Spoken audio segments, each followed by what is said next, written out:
Hi guys! Ito nga pala ang rice milling dito sa Japan. Just put your coins.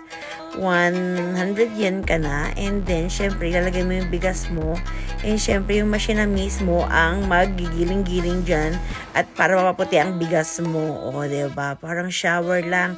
O nga pala, konti lang nilagay ko dyan kasi ayokong ilagay lahat ng nasa sakong bigas ko. Kasi syempre, madali siyang masira pagka ito ay hindi mo laging ginagamit. So, ayan, natapos na ang pagmiling-mailing ng aming bigos. At syempre, habang inaantay namin matapos siya, may mga natitira-tira pa sa loob. Syempre, hintayin natin mga tira-tira. And syempre, paglabas niyan ng bigas na yan, ay mainit-init. Syempre, nilagay nga siya sa machine. So, mainit-init siya. At pagsaing mo nito sa inyong bahay, ay makintab at masarap ang kalalabasan ng inyong sinaing.